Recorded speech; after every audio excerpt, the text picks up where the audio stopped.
اللهم صل وسلم وبارك على سيدنا وحبيبنا وشفيعنا ومولانا نبينا محمد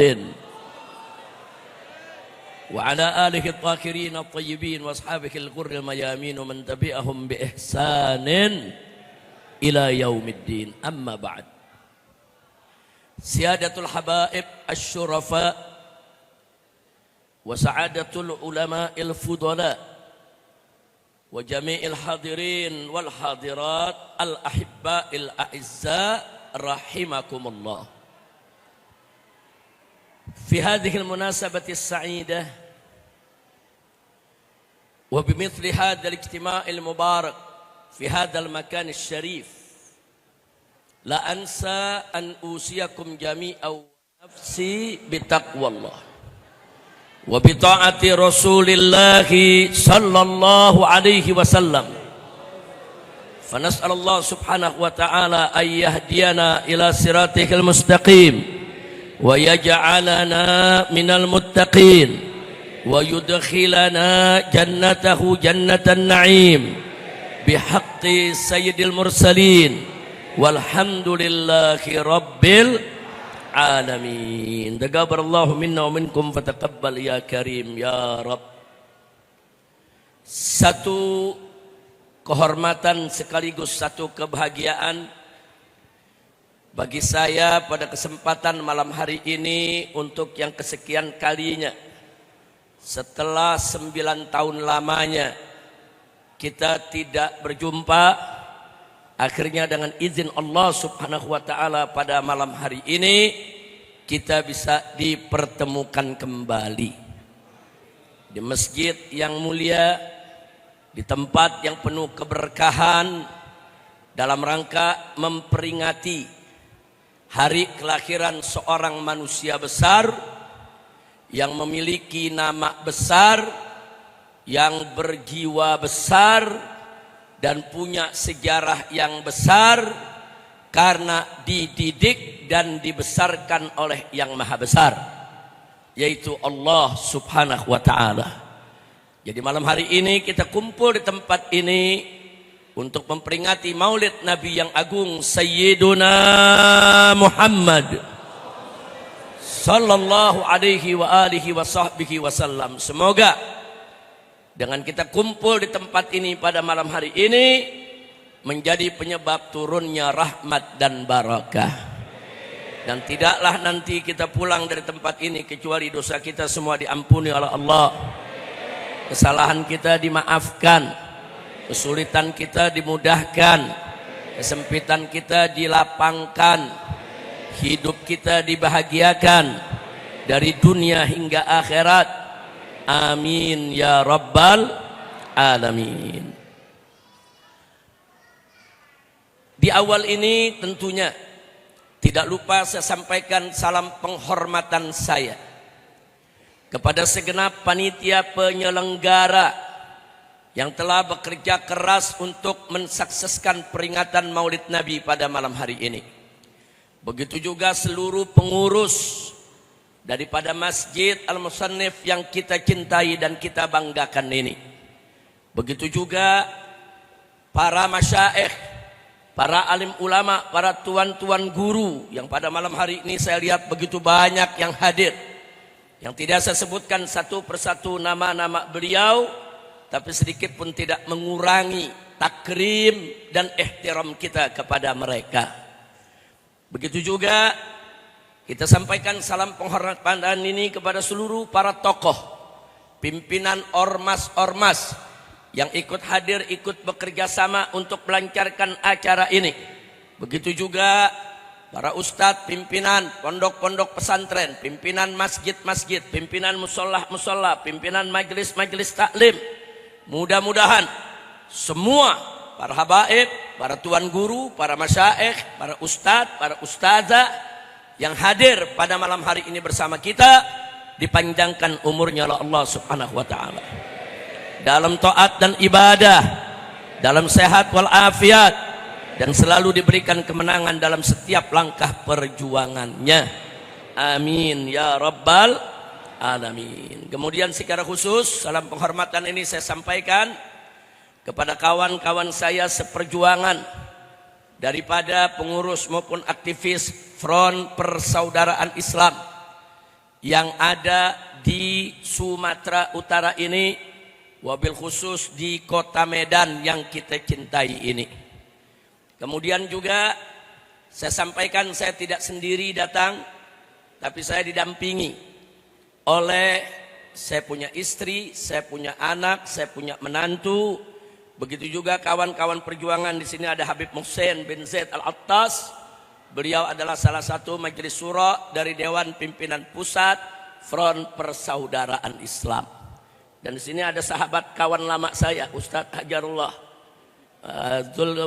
Zulfikar ya ikhwan. Beliau ini dari awal munculnya FPI di Sumatera Utara dideklarasikan di kota Medan awal tahun 2000-an bersama para kiai, para ulama ketika itu yang tantangannya sangat berat. Maaf, ketika itu kota Medan masih dikuasai oleh mafia judi. Saudara, di mana-mana sampai ustadz kiai penceramah nggak berani dulu bicara judi ya ikhwan. Jadi Medan ini dulu luar biasa.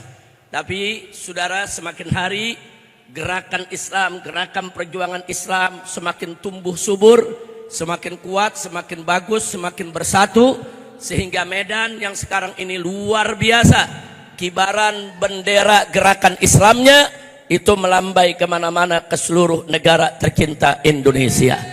Alhamdulillah.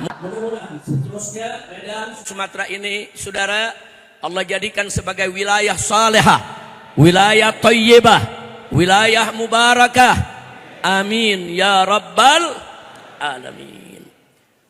Alhamdulillah, hari ini saya bersama rombongan tadi sampai di siang hari disambut oleh para habaib, para ulama, para ustadz, oleh Haji Ijek juga saudara, dengan keluarga semua. Saya ucapkan terima kasih, jazakumullahu khairal jaza.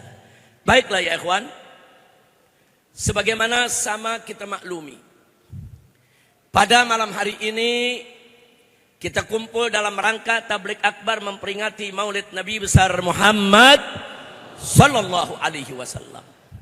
Nah, kita perlu mengenal lebih jauh. Tak kenal maka tak sayang, saudara. Bagaimana kita bisa cinta kita punya Nabi? Bagaimana kita bisa sayang kita punya Nabi kalau kita tidak kenal siapa beliau sebenarnya, saudara? Jadi untuk kita bisa ikut Nabi, mensuri tauladani Nabi, ya kita mesti cinta dulu kepada Nabi. Kalau udah cinta, maka akan mudah kita mensuri tauladaninya. Tapi bagaimana supaya kita cinta Nabi? Ya kita mesti kenal, kita mesti tahu betul siapa itu Nabi kita Sayyiduna Muhammad sallallahu alaihi wasallam. Ahibail kiram, Nabi yang kita peringati maulidnya pada malam hari ini, saudara, adalah seorang Nabi yang dijadikan oleh Allah Subhanahu wa ta'ala sebagai rahmat untuk semesta alam. Wallahu Subhanahu wa ta'ala qala, wa ma arsalnaka illa rahmatan lil alamin. Allah yang nyatakan dalam Al-Quranul Karim, tidaklah sekali-kali kami mengutus engkau ya Muhammad melainkan sebagai rahmat untuk semesta alam. Dalam bahasa Arab yang dimaksud dengan alamin yaitu semesta alam adalah ma siwallah. Apa saja selain Allah itu disebut alamin. Atau dengan kata lain, semua makhluk ciptaan Allah itu adalah alamin. Jadi kalau Nabi alaihi salatu wassalam disebut sebagai rahmat untuk semesta alam, berarti Nabi kita rahmat untuk alam manusia, rahmat untuk alam malaikat, rahmat untuk alam jin, rahmat untuk alam haywanat, rahmat untuk alam tumbuhan, rahmat untuk apa saja yang ada antara langit dan bumi ini, saudara. Nah, kalau Nabi disebut oleh Allah Subhanahu wa ta'ala sebagai rahmat untuk semesta alam, itu sudah cukup buat kita menjadi dalil, menjadi bukti bahwa manusia ini adalah manusia yang sempurna. Kenapa? Karena mustahil kalau Nabi tidak sempurna menjadi rahmat untuk semesta alam. Mustahil ya ikhwan.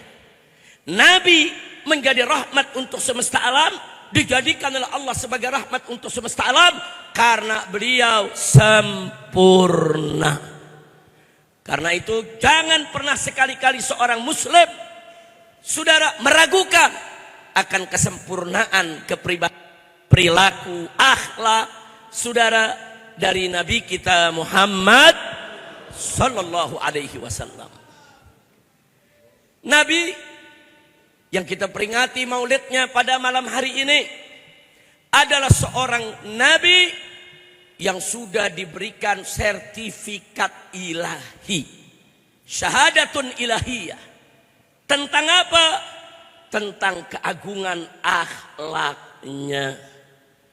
Allah nyatakan dalam Al-Quranul Karim, faqarallahu subhanahu wa ta'ala fi akhlaqi nabiyyihi sayyidina Muhammad sallallahu alaihi wasallam, wa innaka la'ala khuluqin azim.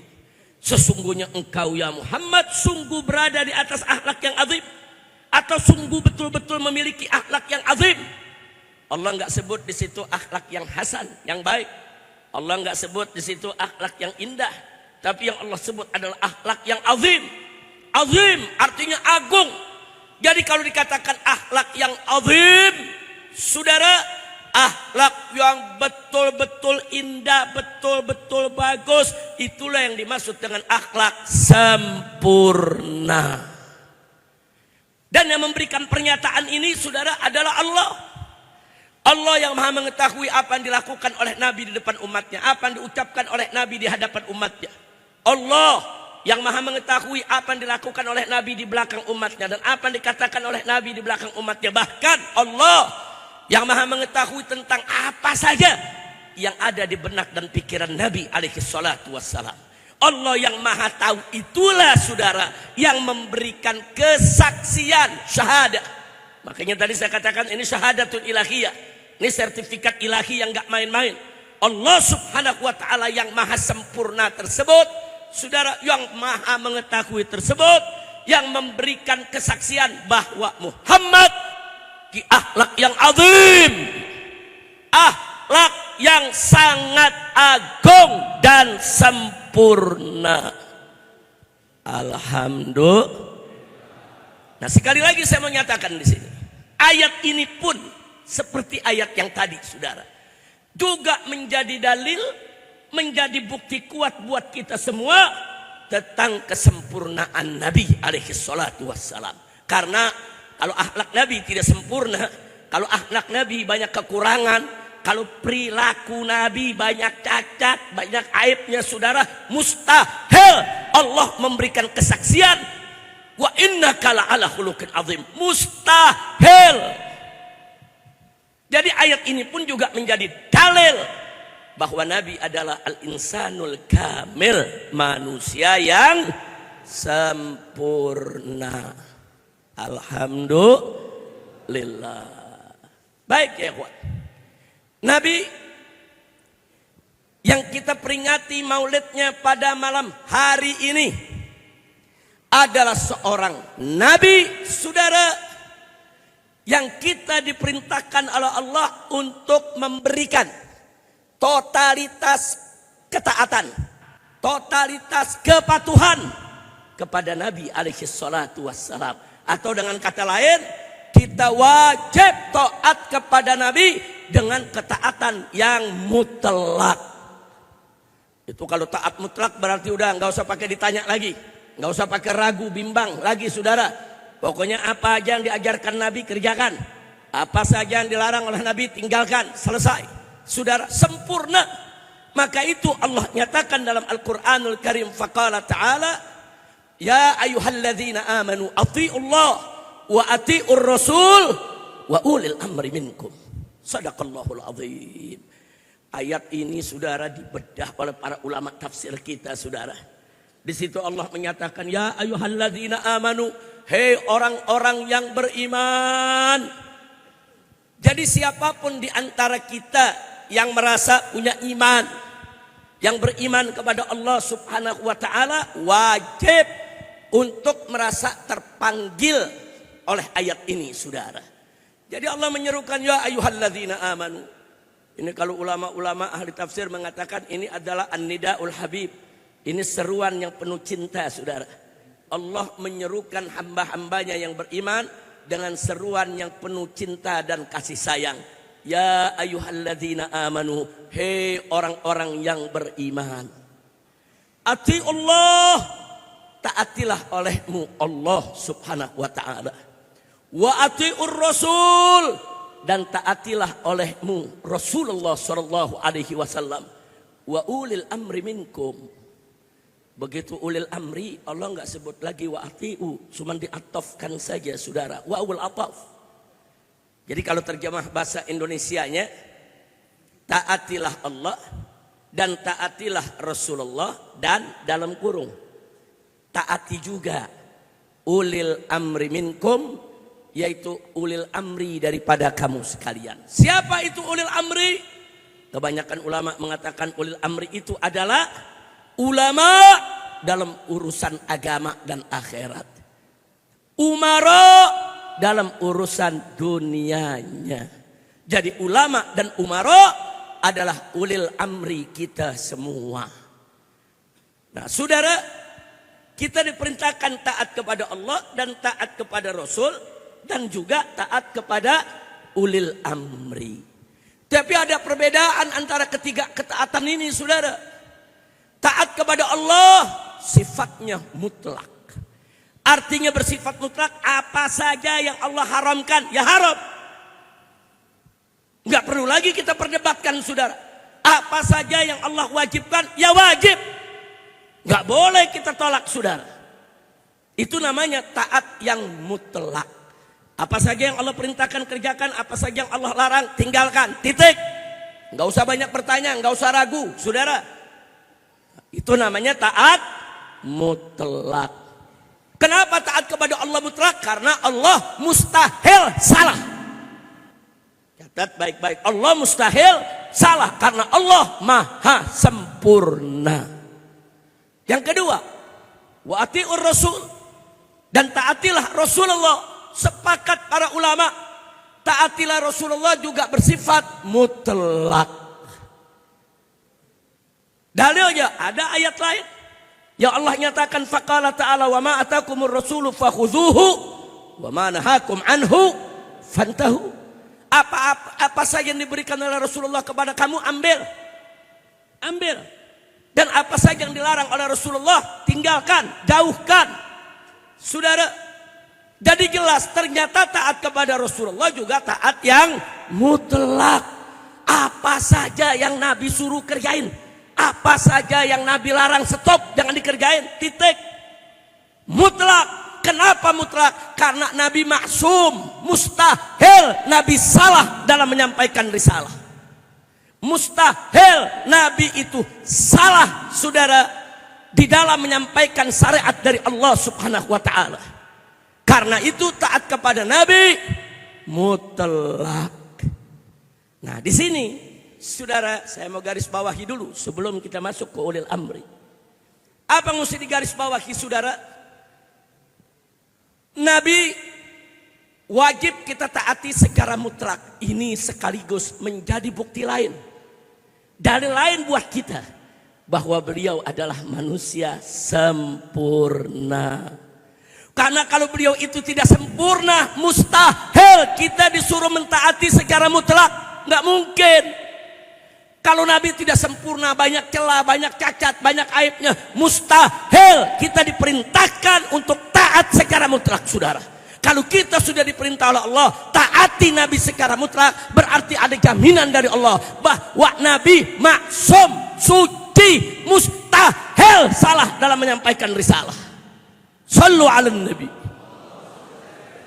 Nah, jadi lagi-lagi ini dalil tentang kesempurnaan Nabi. Alhamdulillah. Nah, kemudian kita lanjutkan ayat tadi. Wa ulil amri minkum. Dan taati juga para pemimpinmu. taati itu ulama, taati itu umara. Wajib kita taat kepada umara, begitu juga kepada ulama. Tapi taat kepada ulama dan taat kepada umara tidak mutlak. Garis bawahi itu ya ikhwan. Sama-sama wajib, sama-sama kita harus taat, tapi tidak mutlak.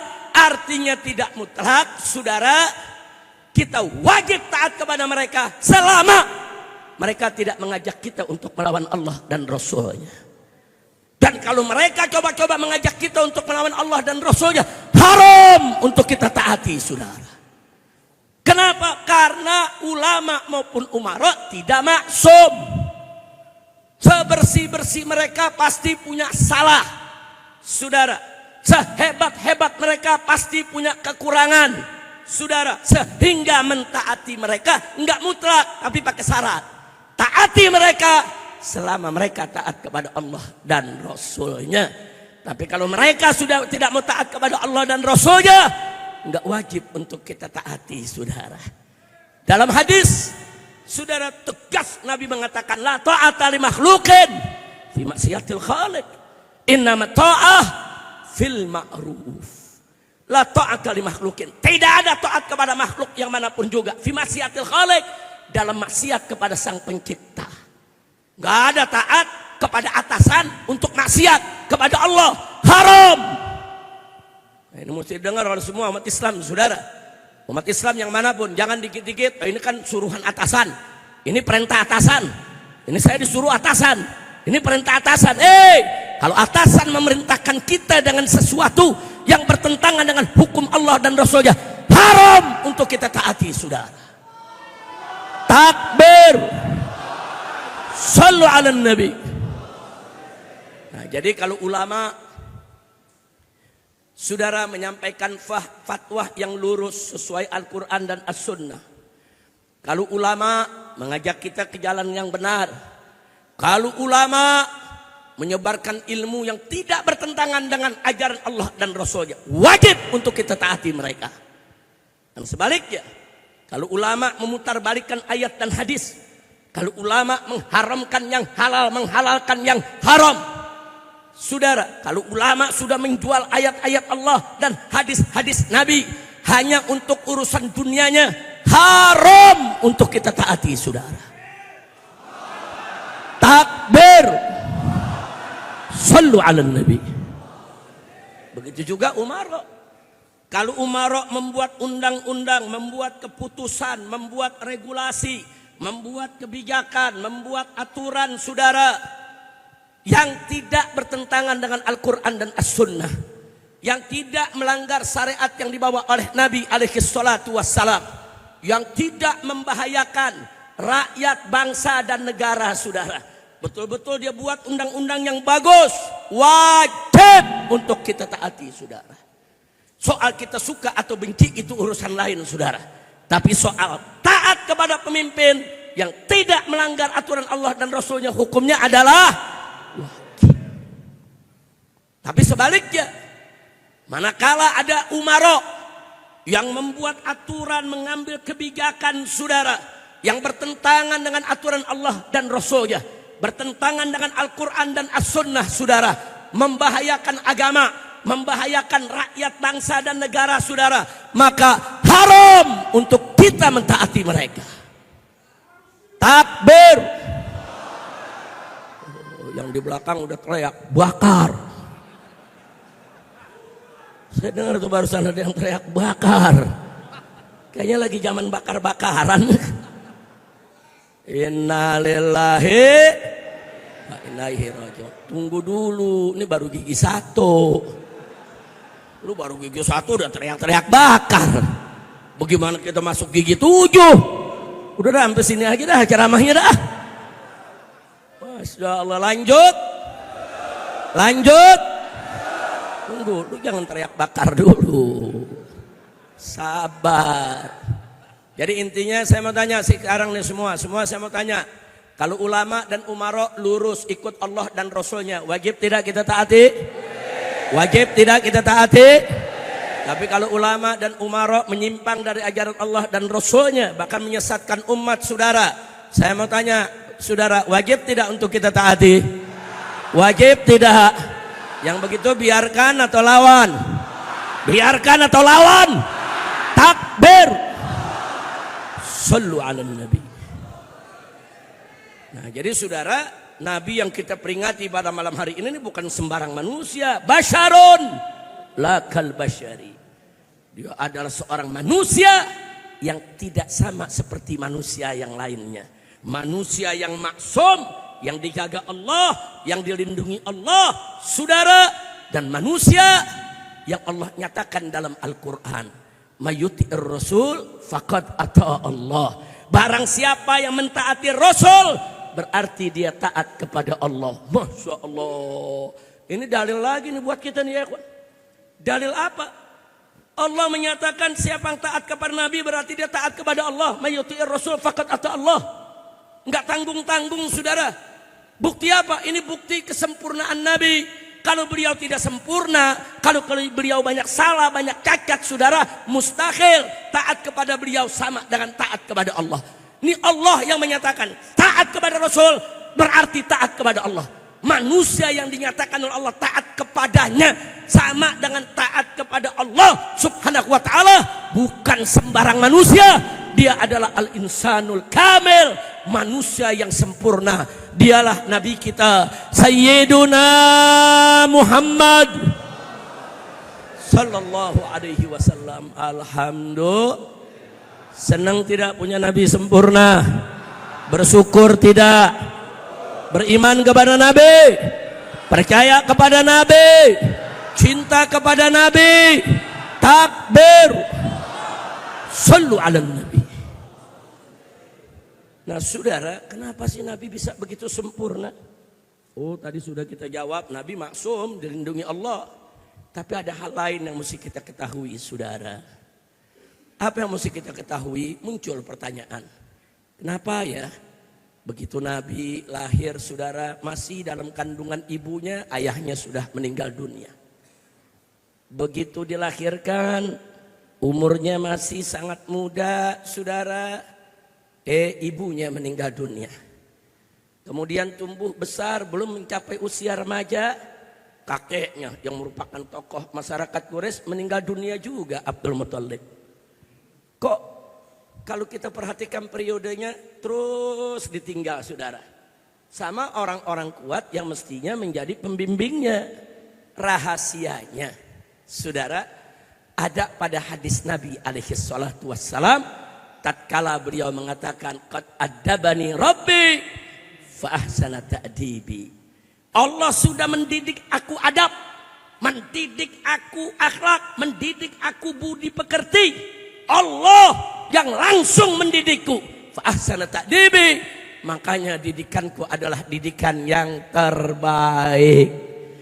Jadi Allah ingin tunjukkan dari hadis ini kita tahu, oh ternyata Allah ingin tunjukkan kepada seluruh umat manusia saudara, bahwa sempurnanya Nabi bukan karena didikan ayahnya, bukan karena didikan ibunya, bukan karena didikan kakeknya saudara, tapi betul-betul langsung karena didikan dari yang maha pendidik, yaitu Allah subhanahu. Siapa yang maha agung? Siapa yang maha sempurna? Siapa yang maha suci? Takbir. Sallu ala nabi.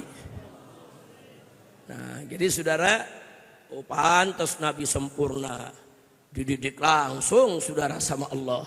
Pantas Nabi sempurna. Makanya jangan ragu lagi dengan kesempurnaan Nabi. Nah kenapa sih saya sampaikan ini saudara pada acara seperti ini?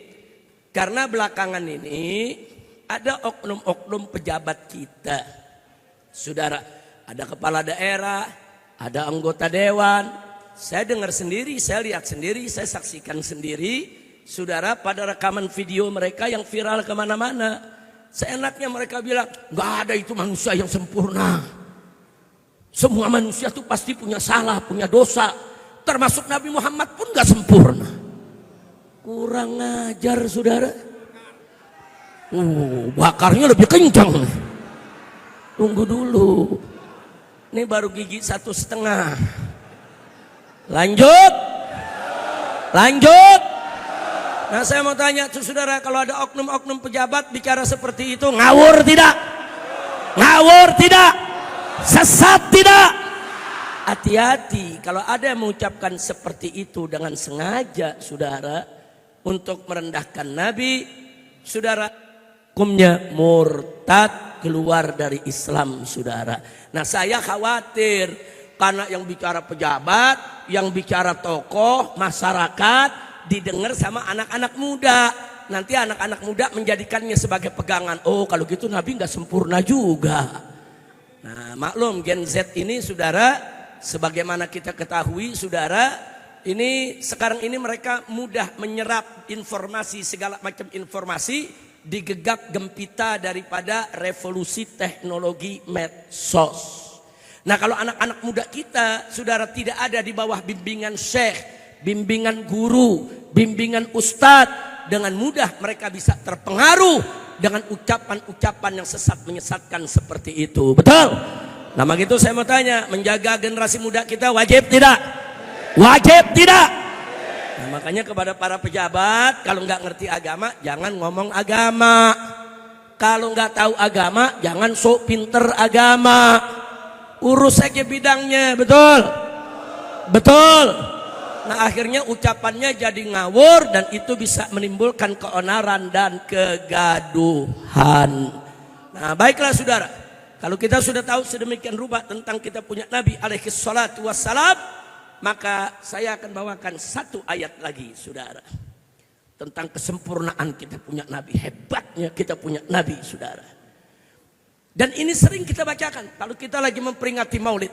Tadi pada saat kita baca rawi, ayat ini juga kita baca saudara, di mana Allah menyatakan faqala ta'ala fi kitabihil aziz, laqad ja'akum rasulun min anfusikum azizun 'alaihi ma anittum harisun 'alaikum bil mu'minina raufur rahim. Shadaqallahul azim.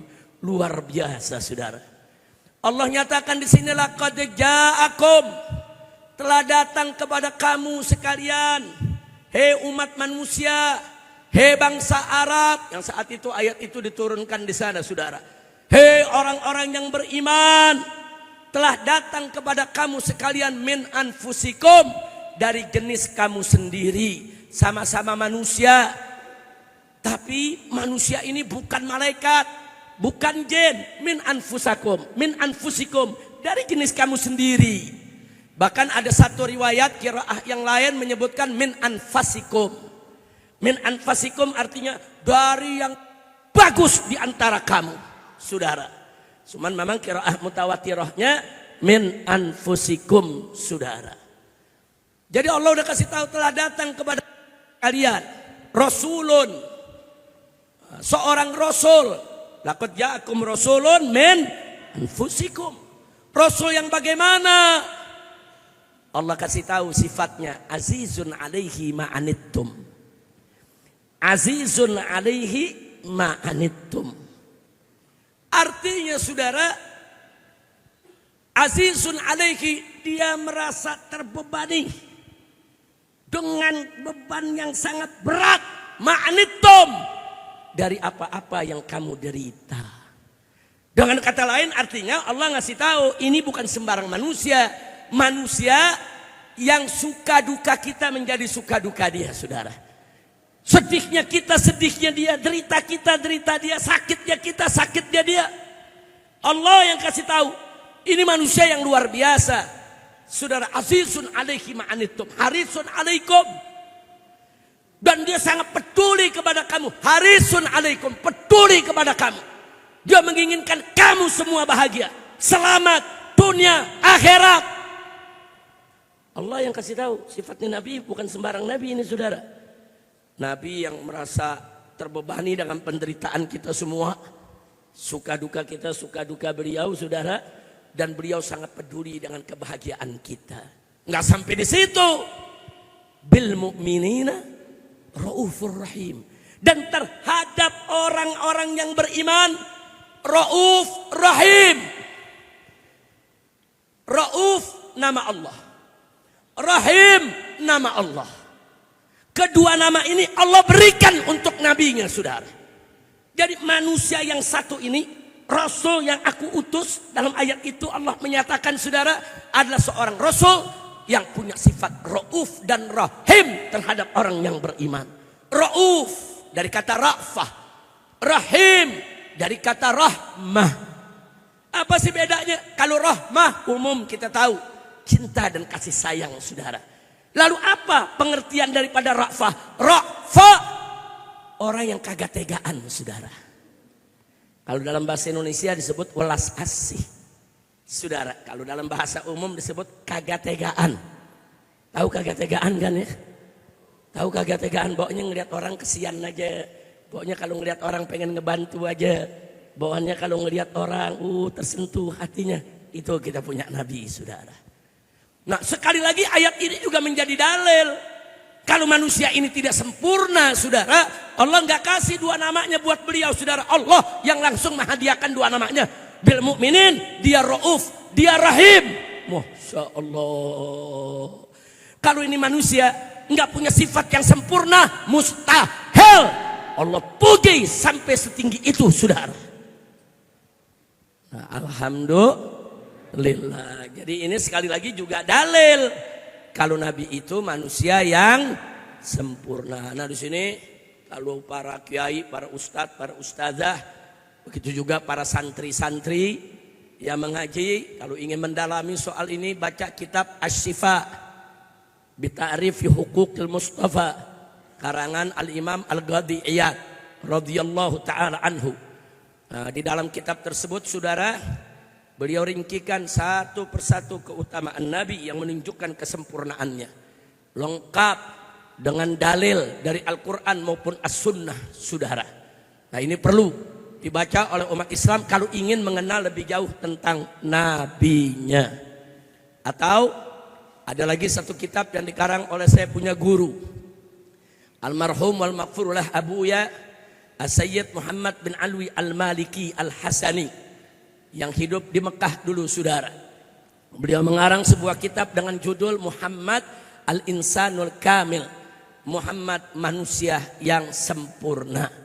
Nah beliau kutipkan dalil-dalil saudara dengan singkat, padat, ringkas, jelas, langsung menunjukkan yaitu kepada maksud untuk mengenal lebih jauh siapa kita punya Nabi, sehingga kita tahu betapa sempurnanya Nabi kita Sayyiduna Muhammad sallallahu alaihi wasallam. Allahu Akbar. Sallu ala Nabi. Jadi saya mau tanya lagi sekali lagi sebelum saya lanjutkan saudara, Nabi punya akhlak indah tidak?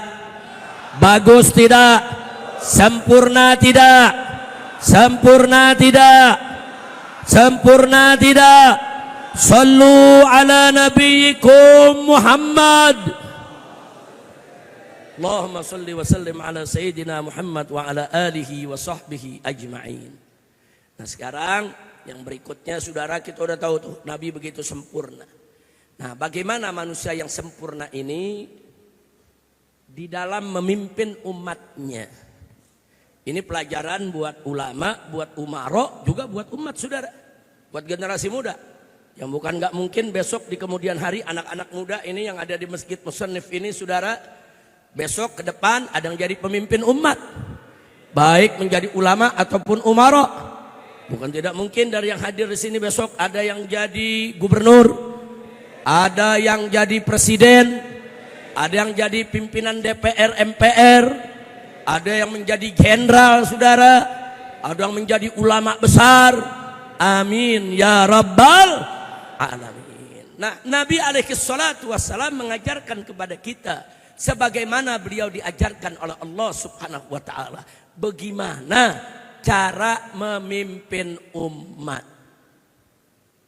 Allah menyatakan dalam Al-Quranul Karim, faqala ta'ala li nabiyyihi sayyidina Muhammadin sallallahu alaihi wasallam, fabima rahmatin minallahi linta lahum walau kunta faddan ghalidhal qalbi lan faddu min hawlik fa'fu anhum wastaghfir lahum wasyawirhum fil amri fa idza azamta fatawakkal 'ala Allah innallaha yuhibbul mutawakkilin. Shadaqallahul azim. Ini ayat luar biasa saudara. Allah subhanahu wa ta'ala mengajarkan Nabi, membimbing Nabi, membina Nabi, dan Nabi melaksanakan. Bagaimana cara menghadapi umat yang dipimpinnya? Allah nyatakan, fabima rahmatin minallah, dan lantaran rahmat dari Allah subhanahu wa ta'ala, lintalahum, engkau bersifat lembut, bersikap lembut kepada mereka ya Muhammad. Kau bersikap lembut kepada kau punya umat. Itu semua adalah rahmat dari Allah. Terus Allah kasih tahu, walau kunta faddan ghalidhal qalbi, andai kata engkau itu bersikap keras, pengis itu hati, saudara, lan fatu min hawlik, nescaya umatmu akan pergi meninggalkanmu. Masya Allah. Engkau kasih tahu tuh, sifat umat yang dipimpin memang harus diayomi, harus disayang, bukan dimengisi, bukan dikasari, bukan. Yang namanya pemimpin mesti punya sifat lembut, santun, ramah kepada umat, saudara. Galak pada tempatnya, jangan galak kepada rakyat. Betul, betul. Keras pada tempatnya, saudara. Oh, lagi perang, lawan penjajah, ya galak keras, saudara. Tapi kalau lagi memimpin umat, jangan. Makanya Allah ingatkan, fabima rahmatin minallahi lintalahum, lantaran rahmat dari Allah, engkau bersikap bosan ramah kepada kau punya umat yang Muhammad.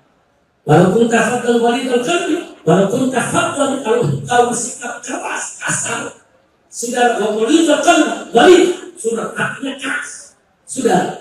Tapi itu yang terjadi, lanfatu min hawlik, kau punya umat bubar meninggalkanmu. Sekarang bukan bubar lagi, bukan ketinggalan, malah yang bubar memimpin begitu, betul, betul. Ya, ini selanjutnya apa sebagai pemimpin? Kasih tahu lagi, fa'fu anhum, maafin kau punya umat. Kalau ada salah-salah dikit, maafin, telat bayar pajak, maafin. Iya, betul. Dan maksudnya kalau zaman sekarang begitu, banyak-banyak maafin. Jangan telat sehari, usir mati. Betul, betul. Sementara kantor pejabat mengungkap penggeledahan, ganti mati istrinya. Kacau, makanya nih, ajaran Nabi gimana nih? Fa'fu anhum, maafin kau punya umat. Mungkin nanti ada ucapannya kasar, suaranya keras, bisa menyinggung perasaan Nabi. Maafin. Wastaghfir lahum. Bahkan Allah suruh Nabinya, wastaghfir lahum, mohon ampunan buat mereka. Allah. Nabi dididik Allah bagaimana cara jadi pemimpin, ramah, santun, pemaaf, doain itu umat, sayang kepada umat. Ada lagi yang tidak kalah pentingnya, wastaghfirhum fil amri, ajak mereka musyawarah dalam urusan mereka, ajak, maksudnya ajak musyawarah. Jangan seenaknya bikin aturan, jangan seenaknya saudara bikin undang-undang tanpa memperhatikan aspirasi rakyat. Allah yang suruh wastaghfirhum fil amri, ajak mereka musyawarah, ajak. Dari pemimpin zaman sekarang, kamu mencontoh Nabi dan nama mereka wajib untuk mencontoh Nabi. Ajak musyawarah rakyat. Terjawab, tapi kan ada DPR. Dan pemerintah musyawarahnya DPR. Betul, itu sudah harus, sudah. Jangan perwakilan. Tapi anggota DPR-nya harus turun, tanya langsung di daerah pemilihan masing-masing. Apa aspirasi mereka? Apa keluhan mereka? Sudah di kampung, di gedung parlemen sana, sampaikan kepada pejabat. Nggak boleh takut untuk menyampaikannya, betul? Makanya dulu nanti kalau ada keputusan, sabar. Padahal Nabi cerdas, Nabi pintar, bukan untuk musyawarah, saudara. Nabi cerdas, Nabi pintar, Nabi maksum, keputusannya pasti benar. Nggak butuh musyawarah, tetap Nabi musyawarah. Lihat waktu perang Badar, saudara. Waktu perang Badar, Nabi bawa para sahabatnya. Begitu sampai di daerah Badar, saudara, kemudian Nabi perintahkan para sahabat untuk membuat tenda-tenda. Pasukan berhenti di situ, saudara. Terus satu sahabat maju, ya Rasulullah, ada wahyu amrullah. Ya Rasulullah, keputusan berhenti di sini ini. Ini ada sumur badan yang pertama. Di badan itu banyak sumur-sumur. Berhenti di sumur pertama ini. Ada wahyu, ini wahyu dari Allah. Amrullah, atau ini hanya pendapat pribadi. Masya Allah. Ini sahabat juga akhlak tinggi. Kalau itu wahyu untuk mulut. Nggak usah lagi banyak komentar. Nggak usah lagi pakai ngasih saran, saudara. Karena saudara kalau itu sudah wahyu dari Allah, berarti tinggal dilaksanakan. Kenapa harus ditanya? Karena Nabi juga apa ucapannya juga wahyu. Wa ma yantiqu 'anil hawa in huwa illa wahyu, saudara.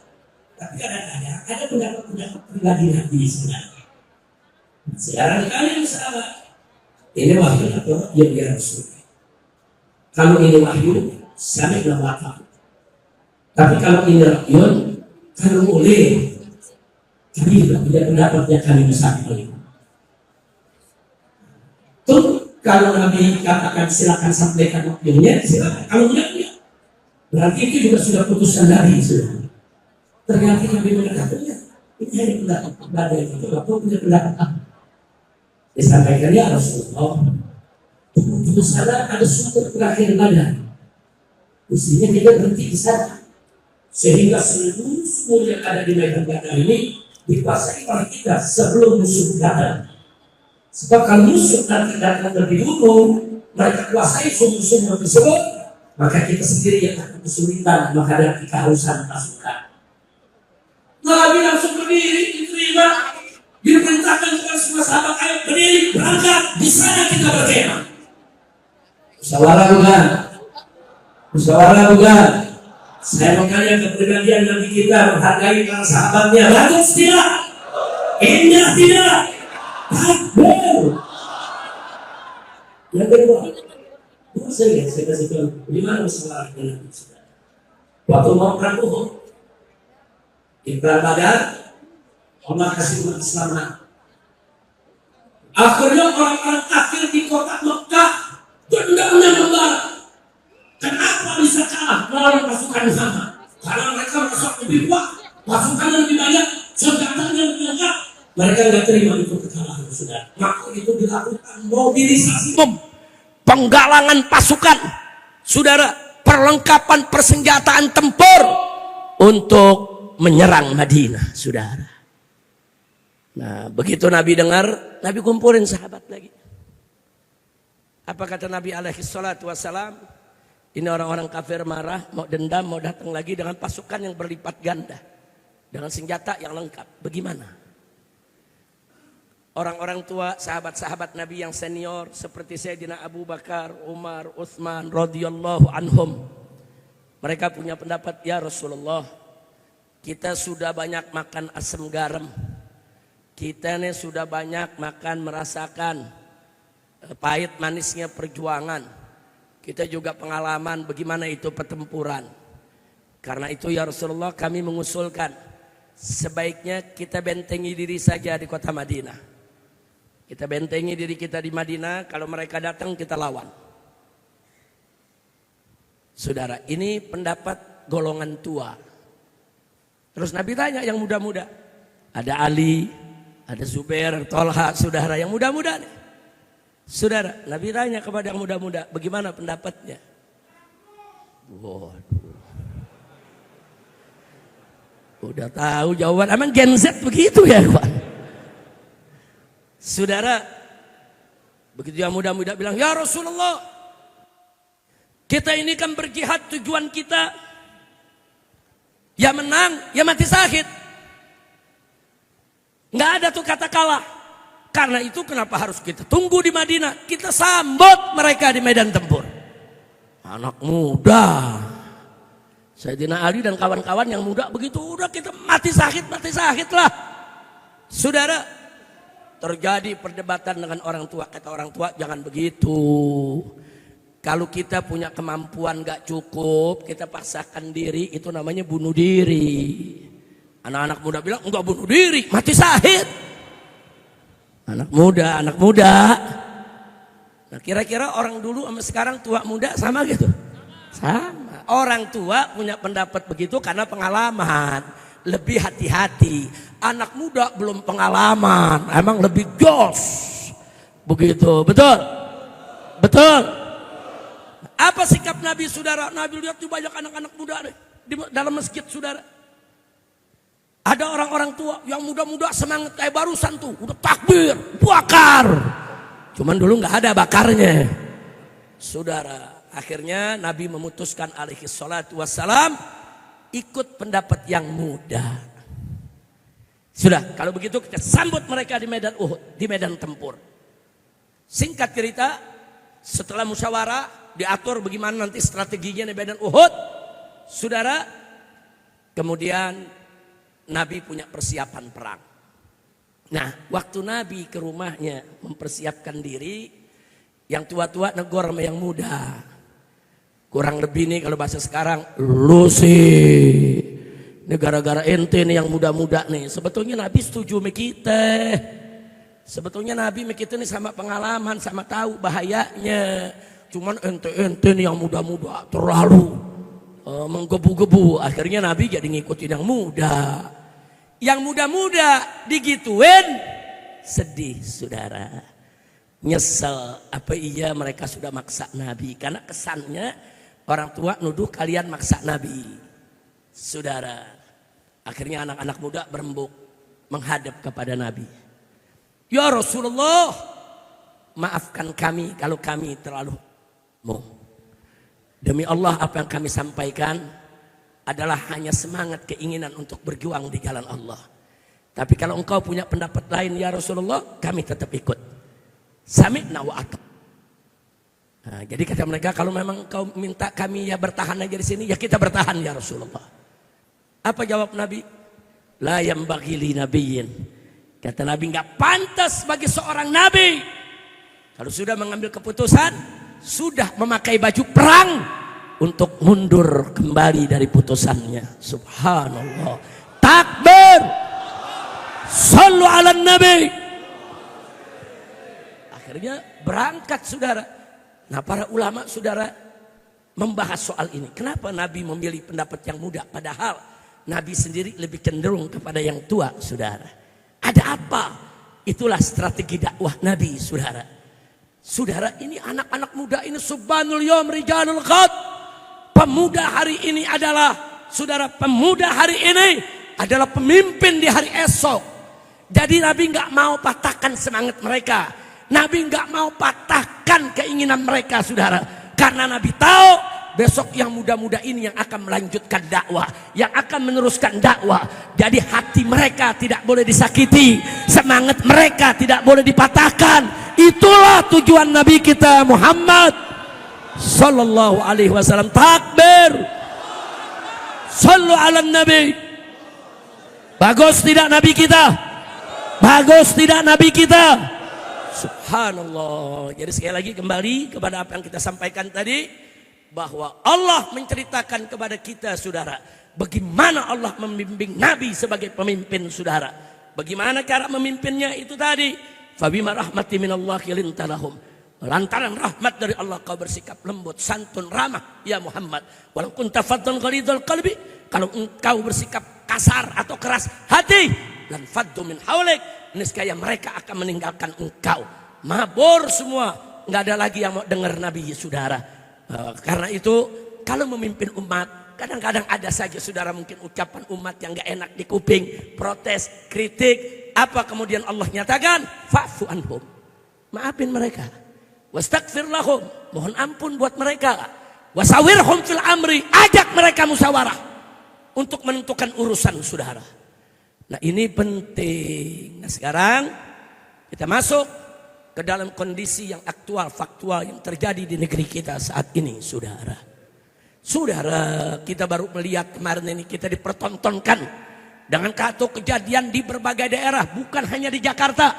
Saudara, bagaimana rakyat berduyun-duyun turun ke jalan membakar kantor DPRD, ada yang membakar kantor bupati atau wali kota, saudara. Polisi dikejar-kejar, saudara. Markas-markas Brimob, saudara. Mereka serang, mereka.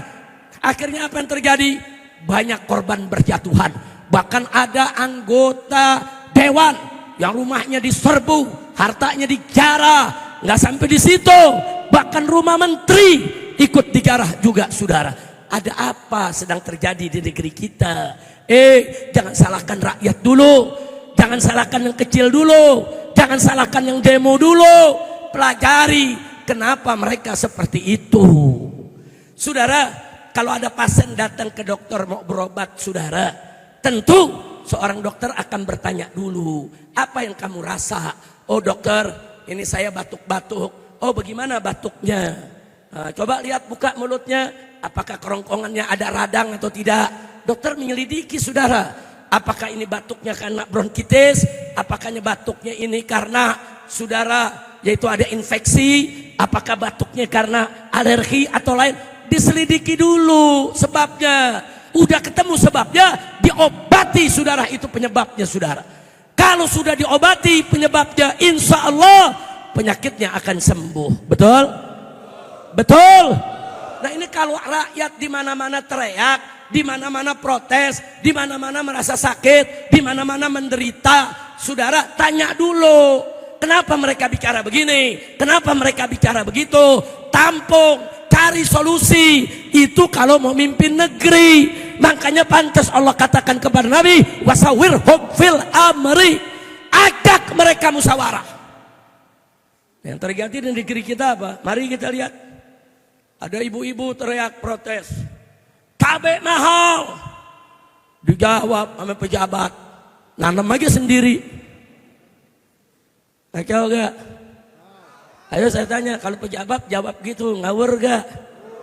Orang kalau ibu-ibu teriak cabai mahal, saudara berpikir, cari cara, diskusi, kumpulkan petani. Bagaimana supaya cabai ini murah, supaya cabai ini bisa kebeli oleh masyarakat. Betul? Bukan disuruh nanam sendiri. Bapak-bapak lagi teriak, listrik mahal. Apa jawab pejabat? Ya jangan masang listrik. Terus disuruh pakai lilin, disuruh pakai lampu semprong. Enggak begitu jawabnya, enggak begitu pejabat. Enggak boleh jawab begitu, saudara. Enggak boleh. Pejabat itu cara menjawabnya harus rapi, saudara, berbobot, saudara, betul-betul solutif. Ada lagi, saudara, tukang-tukang ojol teriak, saudara, bensin mahal. Ini tukang ojol ini kesian, udah beli bensin mahal, saudara. Pada saat dia mendapatkan yaitu langganan untuk naik, saudara, apa yang terjadi? Dia mesti bayar aplikator. Aplikatornya hampir 20% itu, saudara. Tunggu dulu, gua tahu lu tukang ojol lo. Enggak apa-apa, tukang ojol bagus, hidup ojol, takbir. Ini tukang ojol protes bensin mahal. Dijawab sama pejabat, jangan beli bensin. Nah terus kalau nggak beli bensin tuh motor pakai apa? Pakai air kencing. Astagfirullahaladzim. Jujur nih jawaban begini ngawur gak? Itu yang begitu-begitu apa pantas jadi pejabat? Apa pantas jadi pejabat? Ngawur tidak? Apa, saudara? Ada lagi, saudara. Ada lagi rakyat teriak, saudara, kami tercekik pajak, hapuskan pajak dari rakyat kecil. Protes, saudara, demo. Ada lagi, saudara, pejabat, saudara. Ini pejabat senior, jenderal tua, saudara. Apa dia ngomong, saudara? Rakyat gak usah pakai protes-protes, jasamu apa kepada negara? Kamu gak punya jasa pakai protes, pergi kau dari Indonesia.